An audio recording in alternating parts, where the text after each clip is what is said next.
Hello, and welcome to the November wrap-up featuring my new glasses. So this month is going to be focused on the Aurelium autumn 2023 reading challenge. Yes, that's correct. Okay. And before I start on that, I did say that I would tell you guys a little bit more about my character and stuff like that, details with the challenge, so I'm gonna do that now. So my character that I created, her name is Thorn, and she is training to be a wild form druid that can transform into a raven. She is from the forest. She is an earthling with earth powers. So the earthlings are these elemental beings that have different powers, such as fire, water, earth, and air. Excuse me. She has green leopard spots, medium-length mossy hair with flowers and antlers. She doesn't wear shoes. She has bright green eyes. She loves animals. Has an athletic build, is very curious, and likes to explore and climb. She was orphaned at a young age and spent a lot of time with and around other animals, even though she was kind of taken in by the other members of her clan. And she's very curious about just exploring the wider world, so that's why she is going to Aurelium Academy. So she is from Etheria, which, if I understand or remember correctly, it's one of the more common places for earthlings to live. It just has a lot of forested areas. So that is a pretty, basic summary. If you want to know more about the specific races or lands or careers in the reading challenge, I will link the playlist for the Aurelium Readathon down below, and you can find all the documents about that. So the first book that I read for the autumn semester was Made in Abyss Volume 2. So I know I mentioned it in my last video. Made in Abyss is a manga. It was made into an anime, and I've seen the first season, 2 movies, I think, and the first half of the second season, but I wanted to read the manga. Oh my goodness, I'm so sorry. I wanted to read the manga to see how it compared. So far has been pretty much exactly what I remember from the anime, so that's really interesting. And that includes, unfortunately, the sort of weird sexual elements, which I definitely don't agree with, especially because the characters are only 12 years old. So that's something that I always feel kind of iffy about reading the book, but I think I have an idea in my head of where I will stop if it gets to that point. Like, so far it's just kind of been jokes about anatomy and stuff. It hasn't been, I don't know. Yes, questionable things and non-consensual things have happened that I really don't agree with. But I kind of want to, I'm hoping that nothing worse happens than what I've already seen, because I really am intrigued by the plot, so yeah, I know I'm really not selling it. I don't know. I feel like it's just complicated for me. But the plot is, I'll just describe it really quickly because I know I mentioned it in the last video, but it is about this world where there's an island in the middle of the ocean that has this giant chasm where no one has ever been to the bottom, as far as I know, and it's called the Abyss. But it has some interesting properties where, for example, there's sort of a fog, so you can't see the bottom, and when you go down far enough, you can't see the top.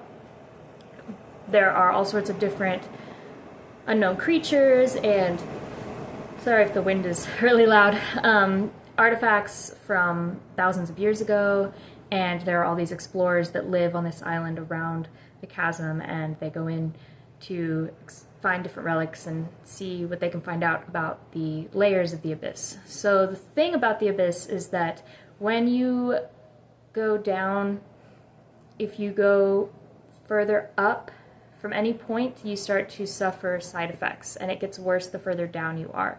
So if you're on the first layer and you go back up to the top, then you experience nausea and I believe dizziness. But for example, one of the lower layer levels, if you go up, oh my goodness, I'm so sorry. If you go up even like a few feet, then you start to bleed out of your orifices. So it just gets really bad, and then at the bottom layer, you pretty much die if you go up any higher. So, but this main girl wants to find her mom, who has gone down so low that she can't really come back up again. She's one of the esteemed explorers, and she sent a message to the main girl saying, "I'll be waiting for you." And so this girl is trying to go down as far as she can in the abyss to find her mom, and she is helped out by a robot that she found, who seems very much like a human with some slight differences, like mechanical arms that can retract and extend. So there are a lot of mysteries, and where I stopped with the anime, I had not uncovered all of them, so I am really curious to see if more is revealed. And then after that, oh, and that one, sorry, I read to fulfill the prompt for the Art of Illusion class. This is the levitation spell, and the requirement is to read a book without touching the ground. And so I read it at the library. I was sitting in a booth and I just had my feet tucked up under me. So it was kind of fun. And then I just finished Of Mice and Men by John Steinbeck. This one is interesting. So I read it for the Animal Studies Bicorn Wolf Care class, and the prompt was to read a book in 2 days. So this one's a little over 100 pages, and so I just split it up between 2 days.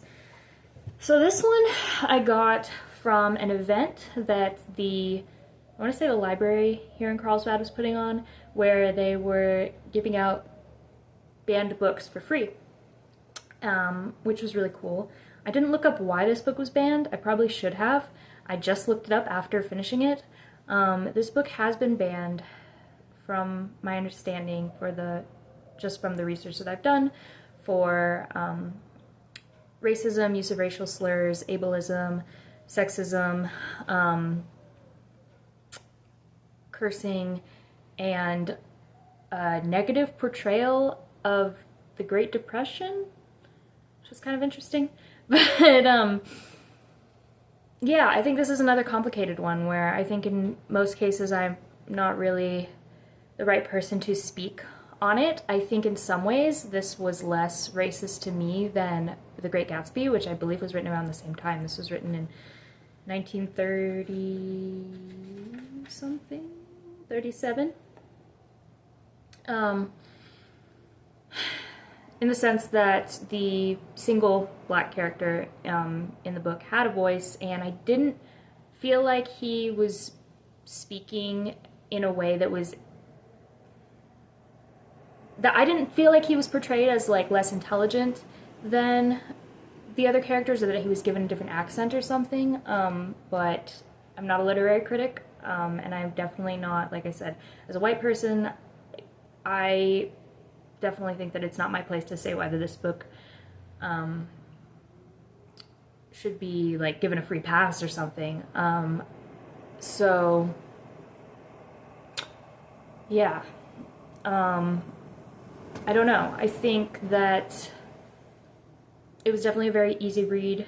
It was definitely a very emotional story by the end. It was an interesting look, I thought, into how things might have been at the time, Steinbeck lived during this time, so I'm assuming he based a lot of this on reality, how people lived and worked and spoke. The accent, the way he wrote, like everyone had an accent, and that was really interesting to me. It centers around these two men, George and Lenny, and Lenny, which is one of the criticisms of the book, is portrayed as a character who is really unintelligent and perhaps autistically coded, or has some sort of neurodivergency. And he has a history of, he's really big, and so he has a history of accidentally hurting little animals. That whole idea of like he doesn't know how to be gentle. George, even though they're not related, George has kind of always looked out for Lenny because they grew up together and they're kind of the only person the other one has, and their goal, their dream is to get enough money to buy their own property and just live in peace. And yeah, I think this book takes place just over a few days, maybe. I could be wrong, but it seems to be a short time period where they're getting this new job as field hands, I believe, even though they don't really talk about the job itself at all. Like all the scenes are when they're not working. And things that sort of spiral from there. So yeah, I think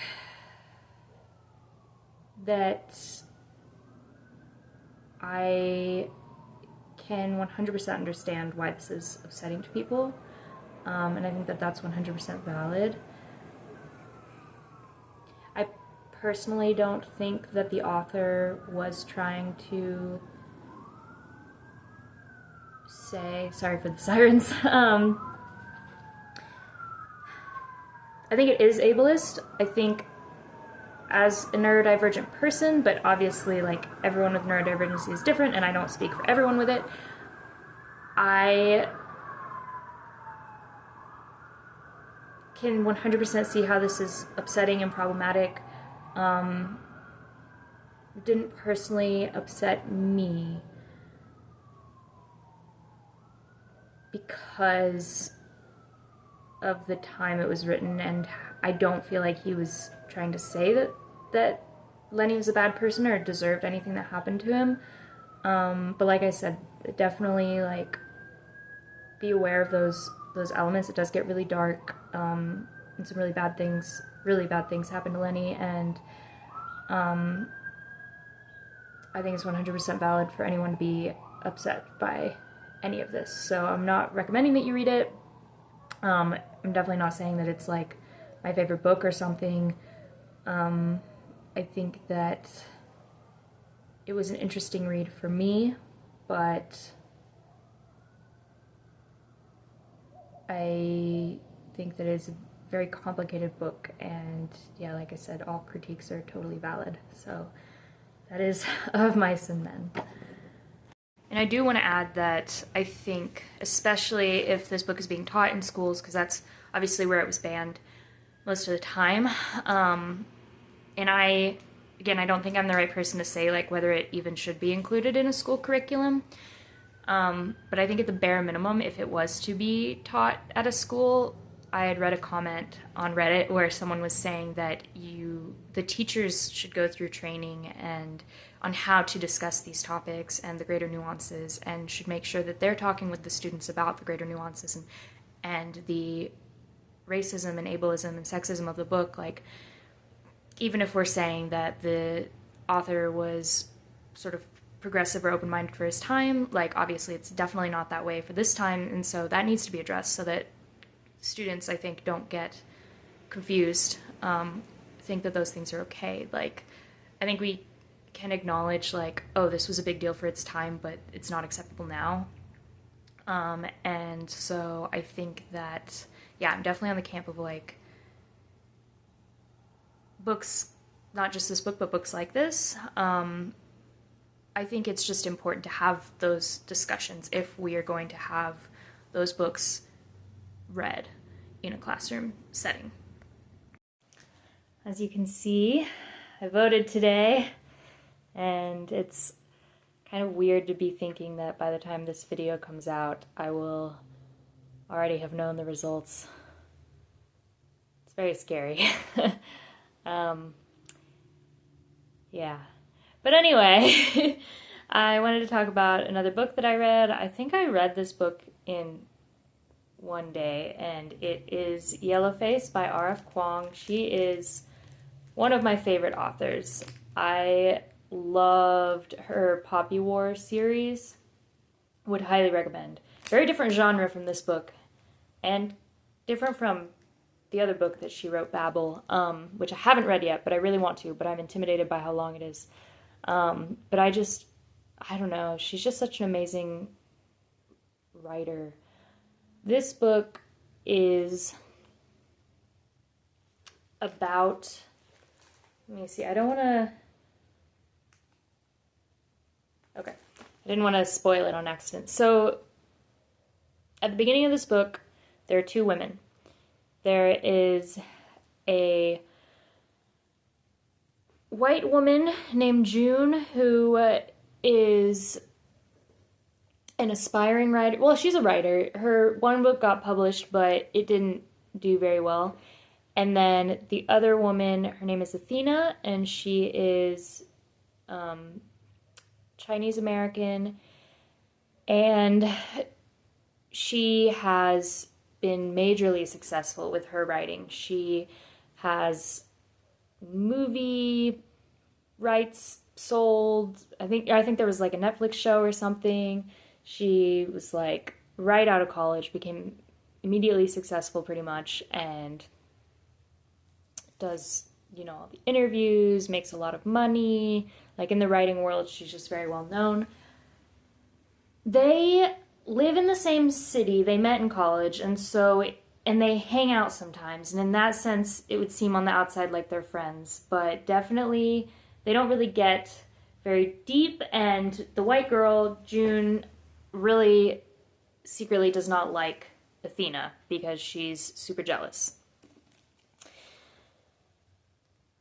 They are hanging out one night, and this is like the beginning of the book, or pretty close to it.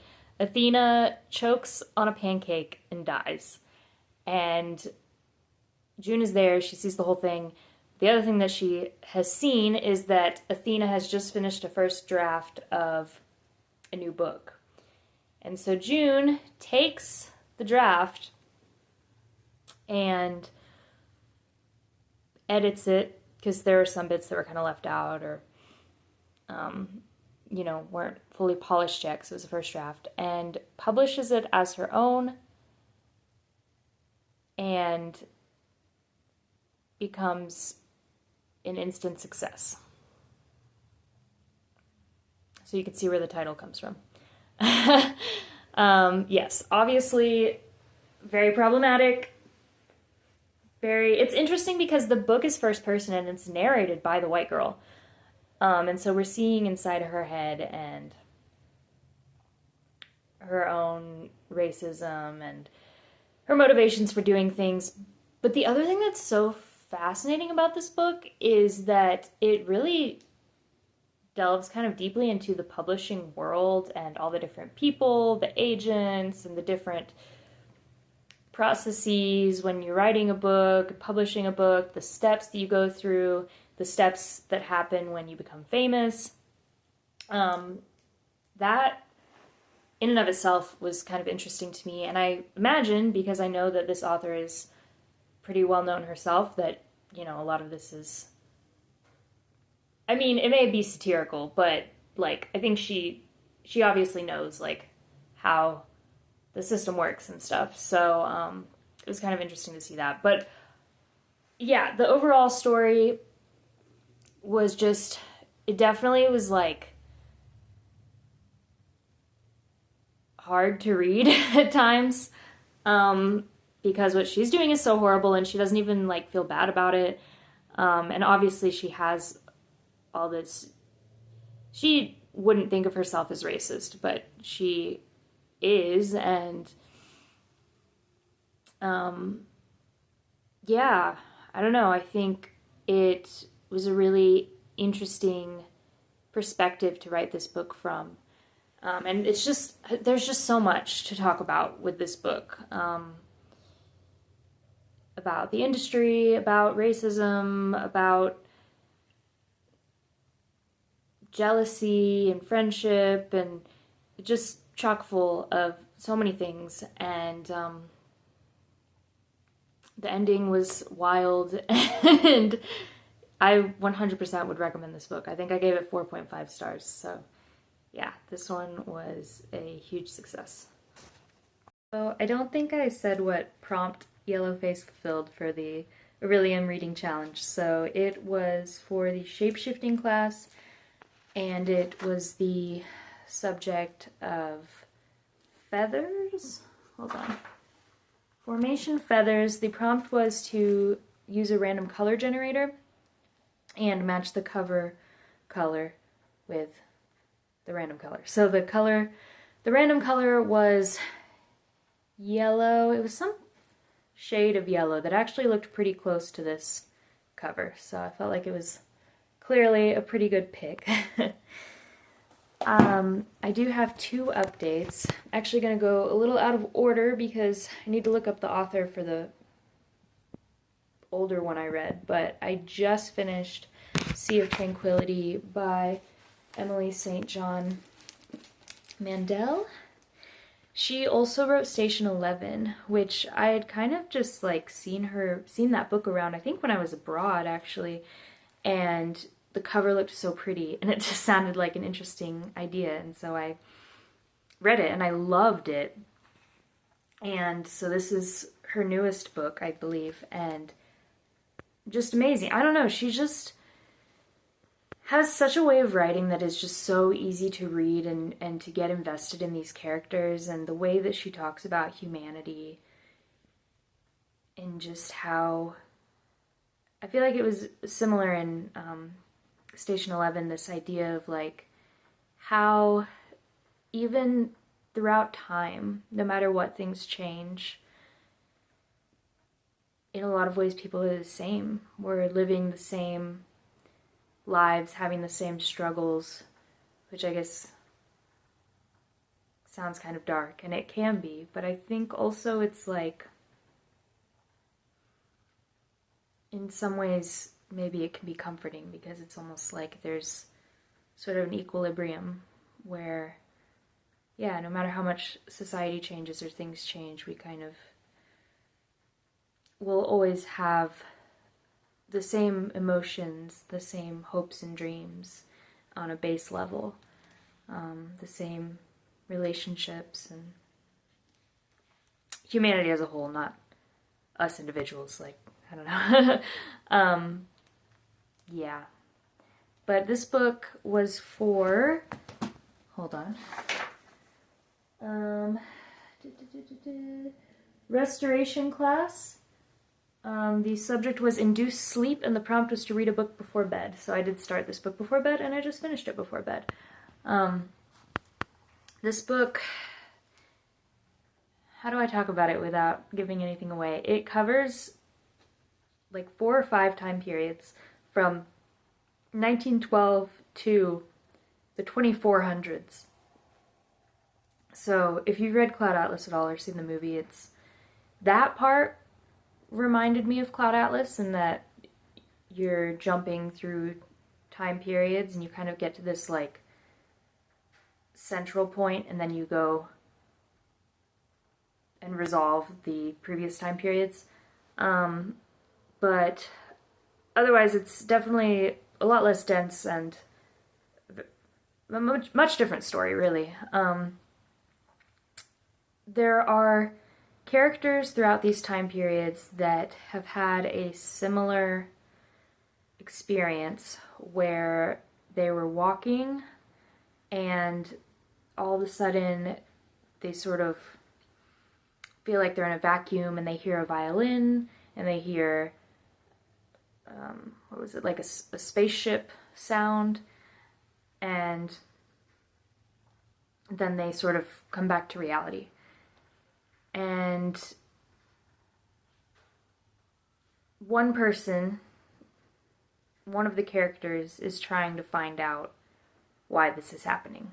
That's really all I will say, because I don't want to give too much away, because you really don't find out what's happening until like halfway through the book. Not why that event is happening, but like even what the one character is doing and why they're trying to figure this out.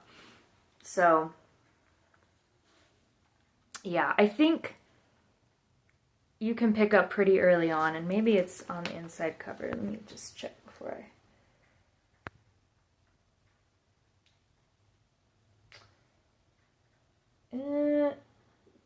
yes, okay. They do, I think, it has to do with time travel. That's all I will say about that. There is also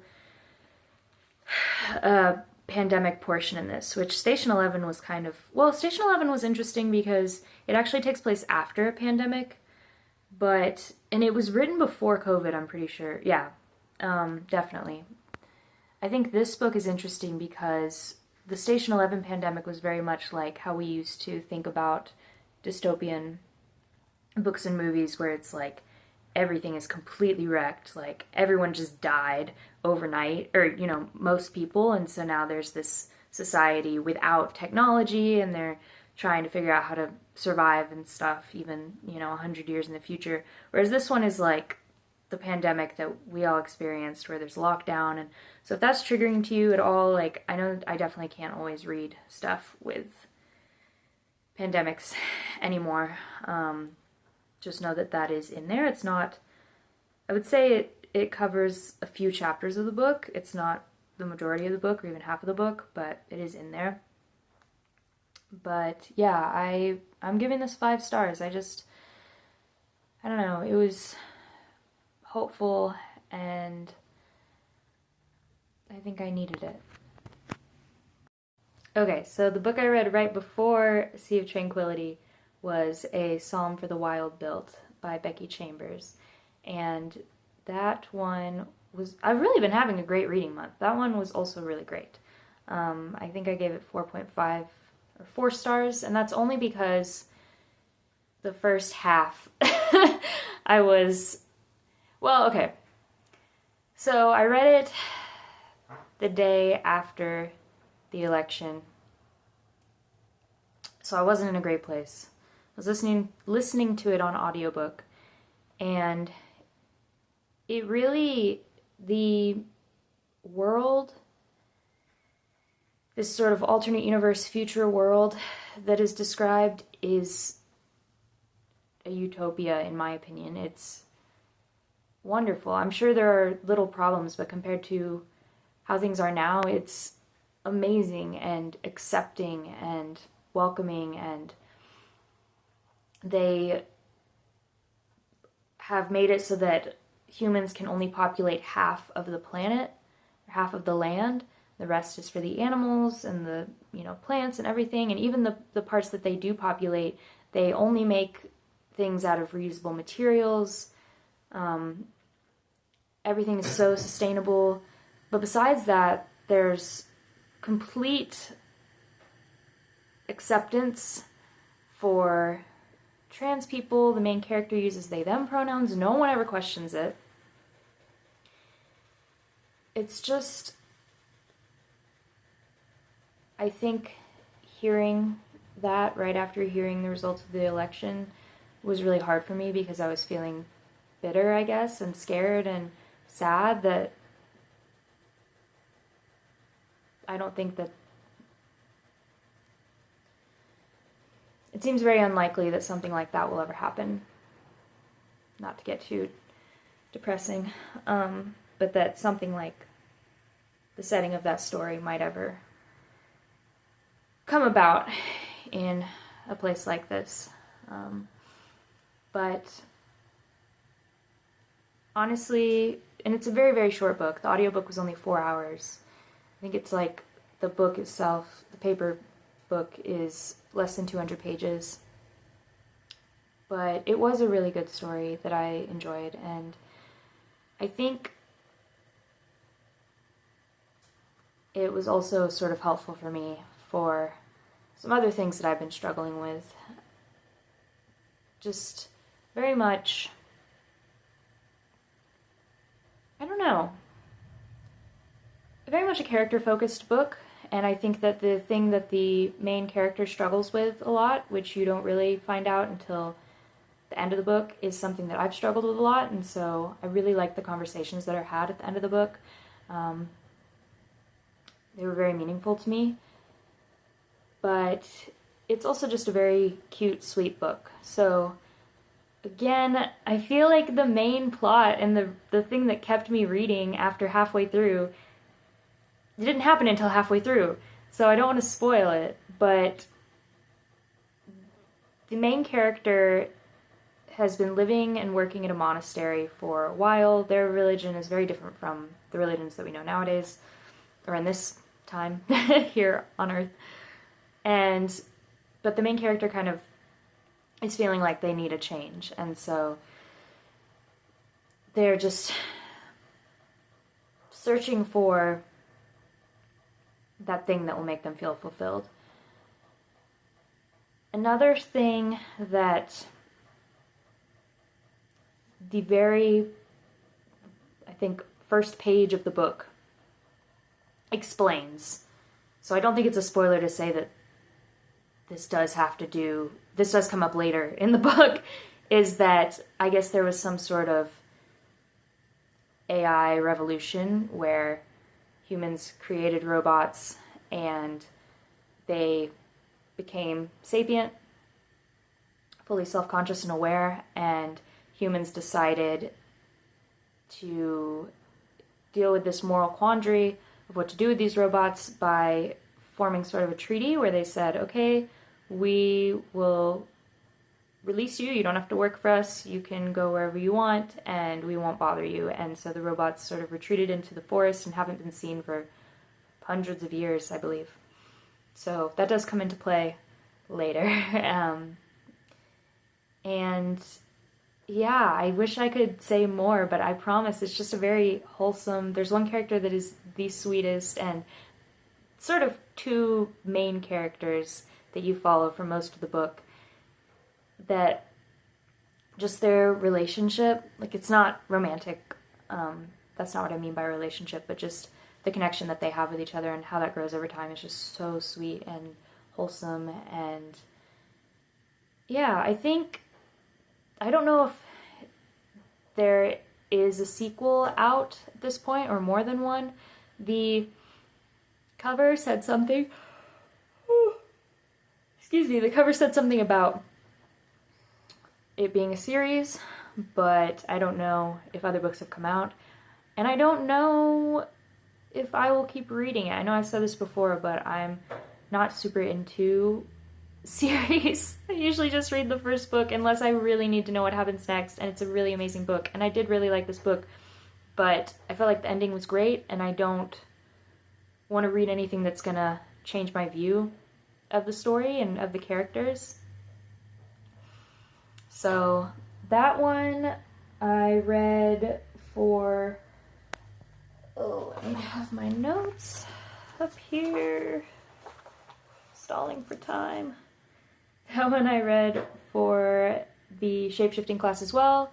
Inanimate objects chair was the focus, and I'll put a picture up. But there is a very, very, very tiny chair on the cover, so I counted it. So I do want to say about the election stuff. I don't know. I don't think there's anything that, obviously, that I can say that will make it better. But I guess just know that I hope that whoever's watching this, that you're able to be kind to yourself and give yourself the time and space that you need to grieve, to work through things. Not saying that this is something that can be worked through or should be worked through completely, but obviously the ramifications are going to affect us for a very long time. But I just hope that, that you're being gentle with yourself and kind to yourself. And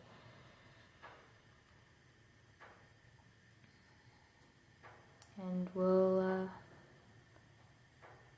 do what we can to make the world a better place.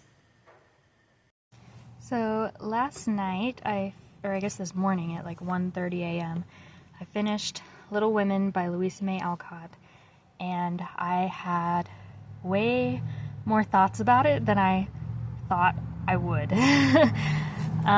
First, I'll just tell you, get this out of the way, that I read it for the Aurelium restoration course. The subject was memory tests, and the prompt was to do a random letter generator for the title name, and the letter I got was L, so Little Women, of course.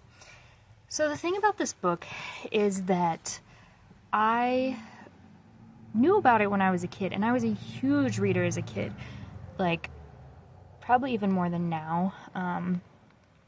I would be bored in class because I would look ahead at the lesson we were learning, and then I would just read books under my desk. Every weekend I would have my parents take me to the bookstore, and we couldn't buy anything, but I would just sit there for an hour longer and read and keep coming back until I had finished the book I was reading. And of course I went to the library, but the bookstore often had new books that the library didn't have. So I was a huge reader, and I knew about this book, and one of my friends, close friends, read this book. But I had a very complicated relationship with...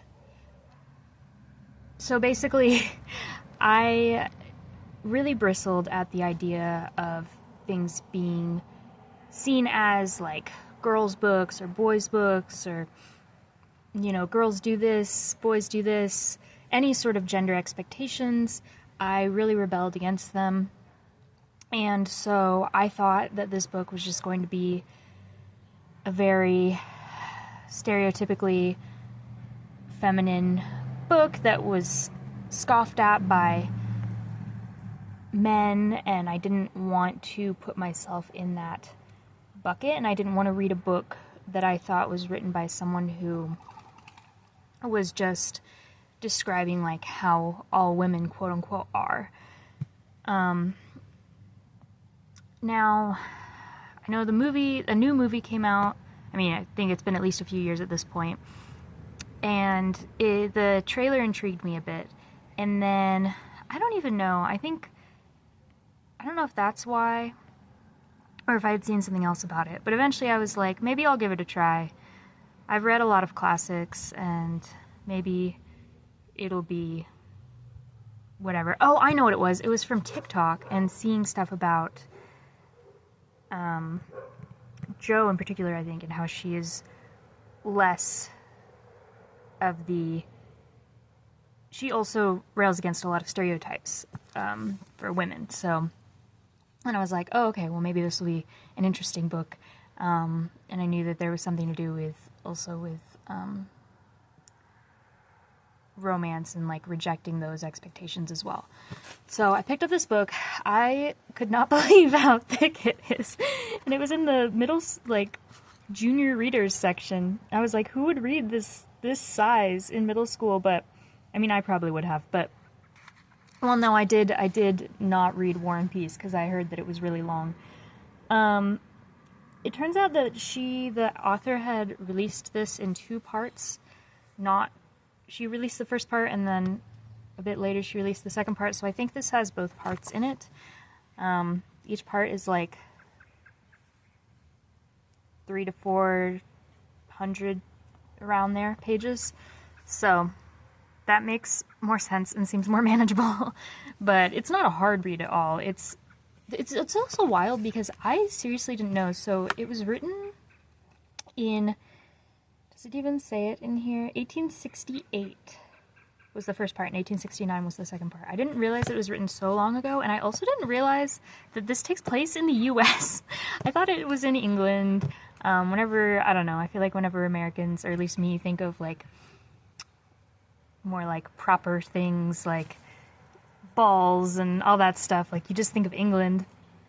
But no, this takes place in the US during the US Civil War, which is bonkers to me. Like, no one had ever, I don't remember anyone ever talking about that part of the book. I mean, you know, it's not talked about much, but their dad, for most of it, or at least the first half, I think, is like on the battlefield. And I just thought it was some random British battle that I didn't know about. And then they said something about America, and I was like, what is happening? Yeah, just crazy. Now, they are in Massachusetts, so at least their dad is like on the right side in this war. But anyway, so it is about 4 sisters, and at the beginning of the book, their dad is at war, so it's them and their mom, and I think the youngest is around 12 and the oldest is around 16, I want to say. And they each have very distinct personalities and interests, but they all love each other and love their family, their parents, and of course they fight and stuff. But this book really is like so much about love, familial love, romantic love, just being grateful for what you have, and trying to be the best person that you can be. The other interesting thing about this book, sorry, I should finish the plot. I mean, I can't say too much, but basically it covers the first, like, about 2 years or so, and then there's a 3-year time skip, and then it covers a couple more years, I think, something like that. So at the end, I want to say they're in their 20s. And there's also another major character in this book is a boy who is around the second oldest sister's age, and he lives next door. And so they befriend him, and they go on all these adventures. Like, a lot of this book was really just, like, I felt like the author was just having fun. Like, there wasn't necessarily anything that was meant to... I feel like a lot of books nowadays, it's like, if something comes up once, you know it's going to come up again. If there's some sort of event or something, you know it's significant somehow. And maybe that's also because I read a lot of thrillers and mysteries and stuff. But there are just whole parts where she's, like, describing this picnic they had, and it could have been taken out of the book and nothing would have changed. She, like, goes through, at one point they write this newsletter, or they write newsletters every week or something, and she just has a whole newsletter. It covers several pages where you're just reading what they wrote in it, their poems and stories. I mean, honestly, it wasn't as boring as I thought it would be. I think partially it was easy to read, but also just the way that she writes it. I wasn't that bored, surprisingly, but I was just at some moments like, why are we here? So, one of the complicated things about this book for me is that, I think this is the most complicated thing about this book for me, is the second oldest sister, Jo.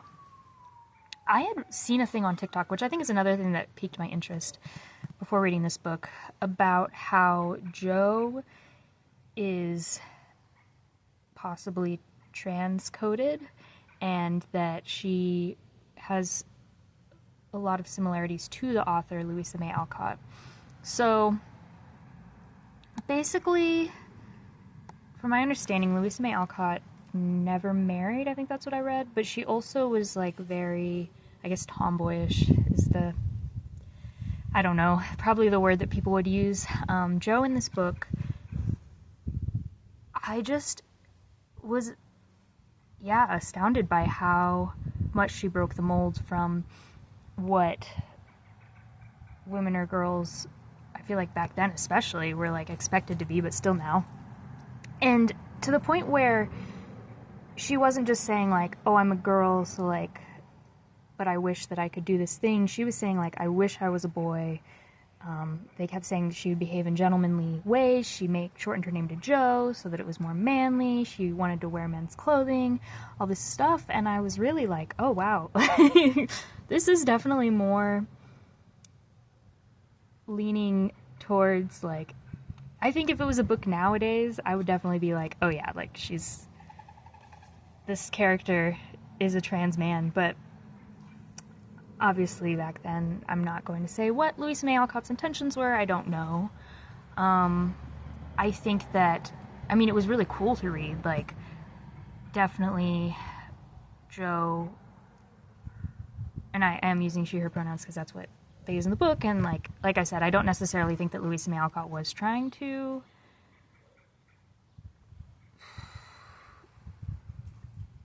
say that Joe is trans, at least not consciously, but I honestly, it just reminds me so much of me when I was a kid, and I said similar things, like I wish I was a boy, I wanted to wear boys' clothing, I wanted to be rough with the boys, and it was really cool to read. And how do I identify now? I couldn't tell you. I'm still trying to figure that out, so I don't know. I think, yes, there's a chance that Louisa May Alcott just meant it like, oh, it's because, it's more like she's just a tomboy because, like, she's being told that women can't do these things. And Louisa May Alcott was, like, a big feminist. So, I don't know, but it was really cool to read until she started to change, and throughout the book, it's like you're watching her little soul get squished. She is being told that, acting like such a boy is just immature, and that she needs to act more like a lady, and she's listening to it and being like, oh, I would behave poorly, I'm going to try to behave better now, and, she's got this big temper, and I have to control my temper, and all this stuff. And just throughout the book, you're watching her, quash that part of her and act more quote-unquote ladylike and quote-unquote graceful and all that stuff, and it just made me so sad. And I hated the ending. I hated what they did with her. I liked the ending for everyone else. I just hated so much what they did with her, and it really did what I thought was going to happen did not happen. It just, man. So that's my main complaint with this book. My other complaint, or not, I don't know. I guess it's a sort of complaint. So apparently Louisa May Alcott's dad was very into the, I think, Transcendentalist movement, but they must have also been very religious, because the family in this is Protestant, and they are very religious, and that was something I wasn't expecting in this book, was like, throughout the book, they're just talking about, like, oh, we'll be in heaven with God, and blah, blah, and, like, nothing against, so that's why I say it's not exactly a criticism, like, I don't have anything against people who are religious. I think that a lot of organized religions can be very discriminatory, but not all, and I think, like, having religious beliefs and believing in God and or whatever, like, that's totally fine and no judgment. I just really wasn't expecting it, and I think that I don't personally like to read books with a lot of religion in them, but it was very much like, I think, the better parts of religion for the most part, of when it's done right, of, like, loving each other and just trying to be the best people we can be. So, yeah, I don't know. I just think there were some points that I was not on the same side as Louisa May Alcott. There was a Catholic character in this book who was not portrayed in any, like, negative way. She did also mention Jewish people, which was a little more stereotypical, unfortunately. There were some other questionable things in here, too, about, like, Irish people. I don't know. I didn't understand all of the language was the other thing that was happening, but... So, those are kind of the things that I was, like, meh about. I did give this 3.5 stars. Like I said, it was a very easy read. There were a lot of parts that I did really enjoy, and I liked all the characters, and I did love seeing just the love that they had for each other. This is very much a low-stakes book, where, oh, well, okay, it's not that sad things don't happen, but I don't know. It's not, like, as far as, like, family drama and stuff, it's not like people are ever that mean to each other, they get into fights and stuff, but they always, it's kind of like watching a cartoon, like a kid's cartoon, which, like I said, this was written for kids, and being like, oh, like, this bad thing's happened now, but it's going to work out in the end, and they're all going to be, like, one happy family, and honestly, I mean, it was kind of nice. I think sometimes I need that. So, like I said, I really didn't think I would have many thoughts about this book. I thought it might be slightly boring. Definitely didn't think it would be this long. but otherwise I didn't think I would have too much else to say about it, but came back with quite a bit more than I expected. So that is Little Women. So it is currently November 11th, and the November wrap-up video at this point was already over an hour long, which I know is a lot to ask anyone to watch.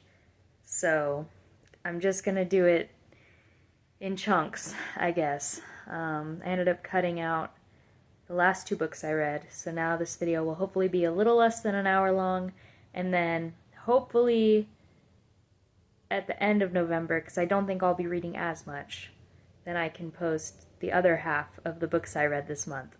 I think it's a combination of me reading a lot, but also just me talking a lot, because I have a lot of thoughts, apparently. So thanks for sticking with me this long, and I'll see you all at the end of the month.